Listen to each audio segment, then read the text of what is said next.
Today is my 37 and a half birthday. Half birthday? I'm an English major. I should know if that has a TH at the end. I don't know.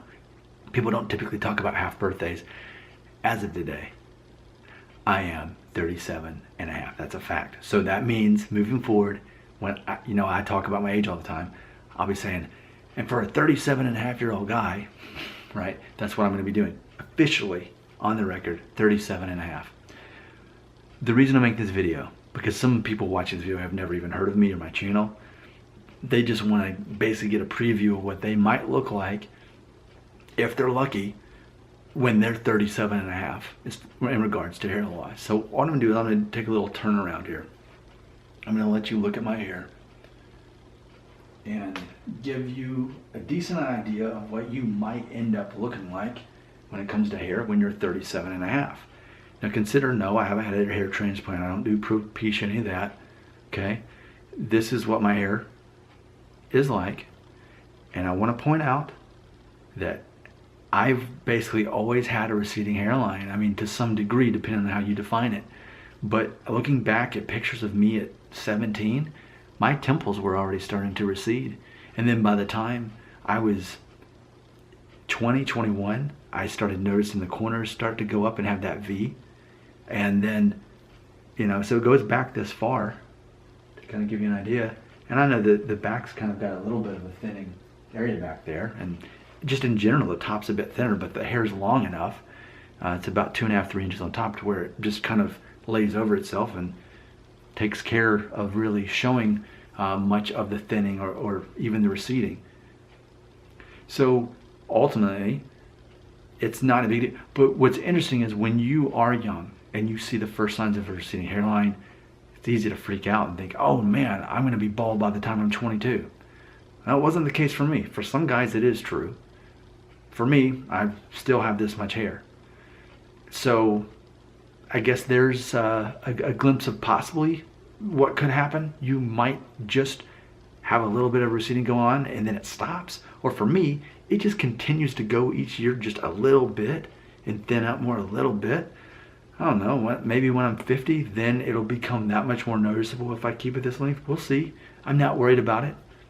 Because if you can't live your whole life worrying about something that may not happen, or well, you could, a lot of people do. A lot of people who watch my channel do that. I don't though.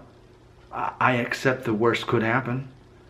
But when you can get to the point where you accept that and realize you're the same person with or without your hair, then ultimately you don't have to face it. I believe in facing your fears.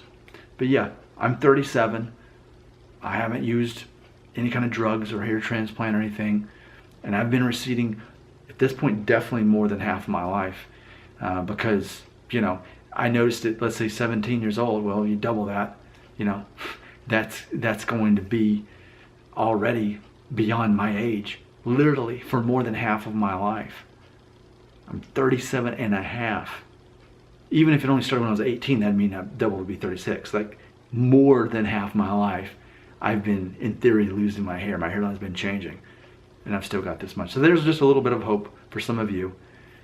I mean, there is thinning going on. There's definitely receding going on.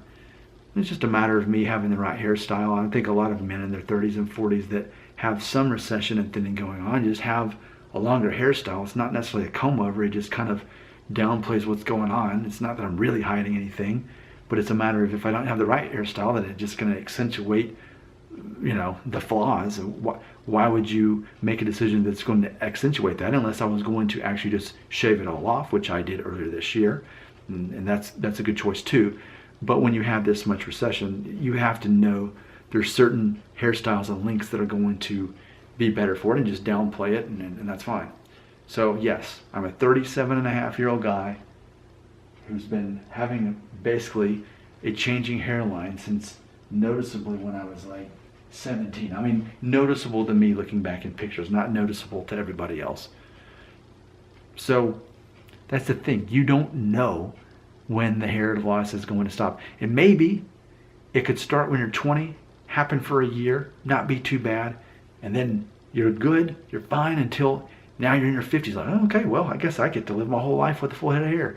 And then you turn 55 and it just fades away. But you have to be able to live your life knowing that and be okay with that. Otherwise, you'll be the guy who has a full head of hair and is worried about losing it, compared to the guy who lost it a long time ago and is not worried about it. That would be quite the paradox. My name is Nick Shell, and I officially am 37 and a half. Your comment belongs right here.